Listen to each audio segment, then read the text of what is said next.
Sancionado em 2017, o dia 25 de outubro, portanto neste domingo, é conhecido como Dia Nacional de Combate ao Preconceito contra as Pessoas com Nanismo. A data simboliza um passo importante na conscientização das diferenças e o caminho da aceitação social do nanismo, que ainda é um tabu. Estamos aqui com o Baidir Daniel Bianchi, 40 anos, que é um dos exemplos das dificuldades e preconceitos sofridos pelos portadores de nanismo em Caxias do Sul. Baidir vai contar a sua história neste dia dedicado contra o preconceito ao nanismo. Muito boa tarde, Mauro, e a todos os leitores do jornal Leu Vê. Uma satisfação estar aqui podendo dar meu depoimento sobre essa data e sobre esse assunto tão importante que é as pessoas com necessidades especiais, e nisso está incluindo a minha pessoa, que tem nanismo. Nanismo é um tipo de deficiência que ocorre no nascimento do ser humano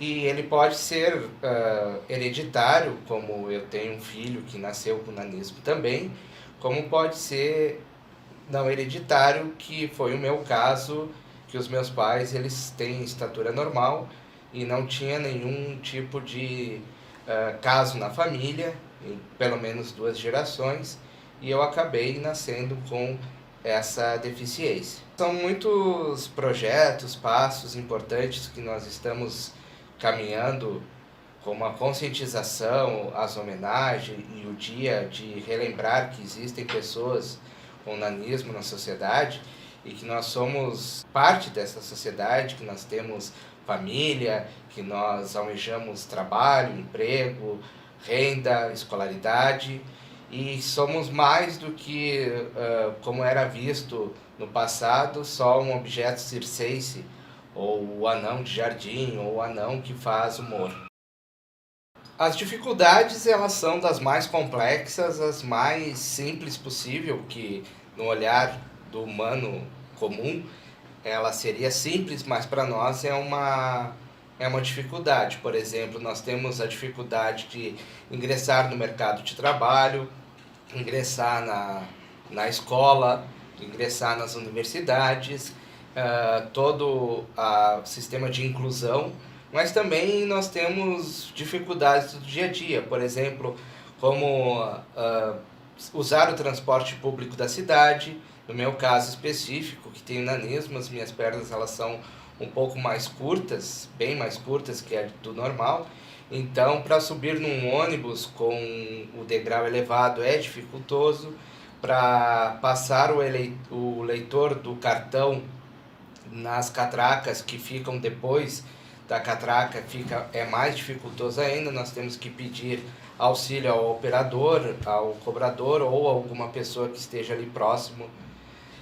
Nos mercados, por exemplo, tem artigos nas prateleiras de cima que nós não alcançamos e não temos nenhuma ferramenta que possa fazer com que nós obtenhamos esse material.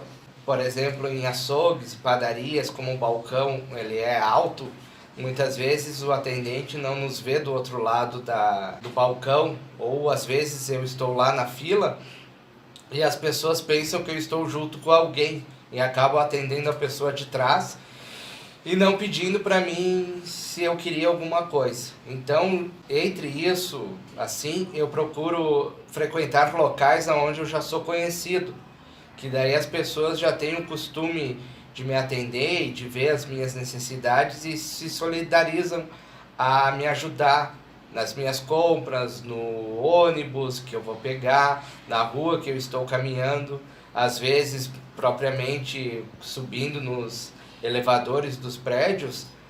Os botões do elevador eles são altos, então se eu quero ir para um andar acima, muitas vezes eu tenho que pedir para o zelador apertar para mim. Então isso também é uma dificuldade. São essas as dificuldades que nós temos em todos os locais, até sentar numa cadeira, ter escoro de pé, ou então adentrar num espaço público. Às vezes nós vamos em bares e restaurantes que as cadeiras elas são mais elevadas e não conseguimos sentar naquelas mesas. Então tudo isso fazem parte da dificuldade do nosso dia a dia, que é uma dificuldade que ela é importante porque faz parte do nosso cotidiano.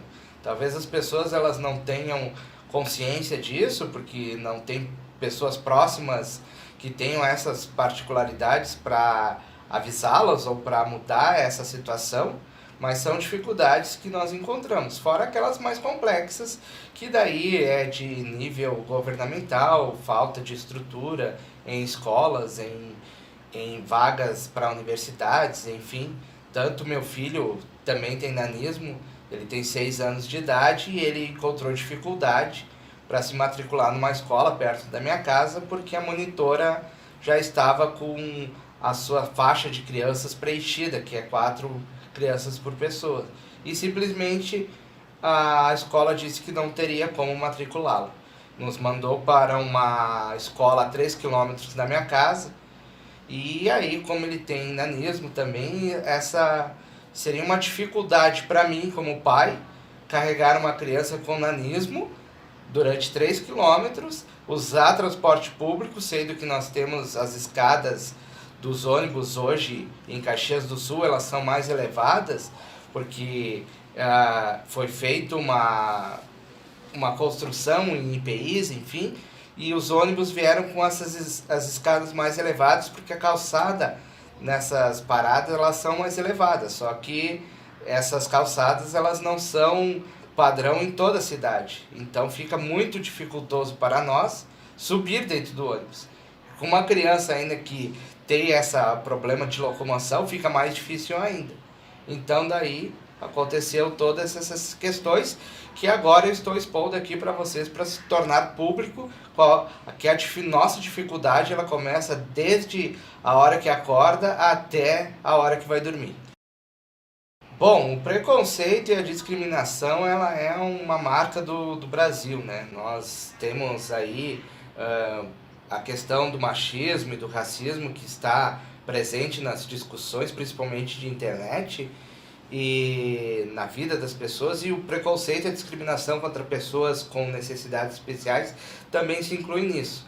Ainda mais pessoas com necessidades especiais como eu, que usa o termo pejorativo ligado ao anão, o anão da Branca de Neve, o anão de jardim, o gnomo, enfim. Tudo isso são adjetivos que as pessoas usam pejorativamente para colocar na minha pessoa e nas demais que têm nanismo essa questão. Então, às vezes, você está andando por qualquer lugar, pela rua, pelo shopping, pelo supermercado, enfim, você vê piadinhas nesse sentido, as pessoas, às vezes as famílias nos tratam como se fôssemos uma atração circense, porque o anão, no caso, o nanismo, sempre foi tratado nas épocas de 80 e 90, quando eu estava como criança e adolescente, como uma atração circense. Então, nós ainda temos aquelas pessoas que acham que nós somos atrações circenses. Quando eu falo assim, eu sou estudante de direito, sou estudante de filosofia, as pessoas ficam até surpreendidas. Parece que eu não poderia estar fazendo esse tipo de coisa, estar inserido no meio dessa questão assim, vou ser um advogado, vou ser um professor, enfim, alguma coisa assim. E existe ainda. Também há a questão solidária. Eu já encontrei e tive a gratidão de me cruzar com pessoas, e ainda tenho, que envolve uma questão solidária em volta da minha pessoa, em volta da pessoa do meu filho. Então, nós somos inseridos dentro da sociedade por essas pessoas, somos ajudados por essas pessoas até nos defendem em casos assim. Então eu encontrei muita questão humana dentro da universidade, por exemplo, onde eu faço cursos com meus professores, dentro da minha própria família, nos locais onde eu trabalhei, também tive esse apoio. Enfim, há ainda na sociedade uma conscientização, está começando a ter uma conscientização que nós fazemos parte desse mundo, que nós fazemos parte da sociedade e que nós temos diferenças.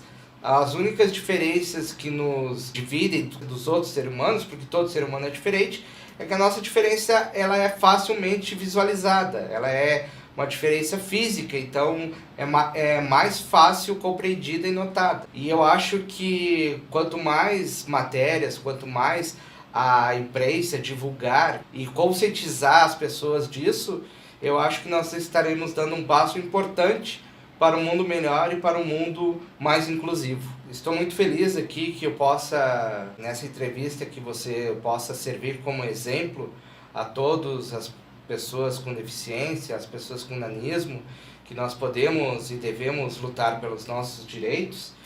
E nesse dia 25, a frase que eu quero deixar aqui é a seguinte, que a verdadeira deficiência é aquela que prende o ser humano por dentro e não por fora, pois até os incapacitados de andar podem ser livres para voar. Eu agradeço a oportunidade, fico feliz de participar e muito obrigado a todos e a toda a equipe do Leuv que me convidou para participar desta matéria. Muito obrigado.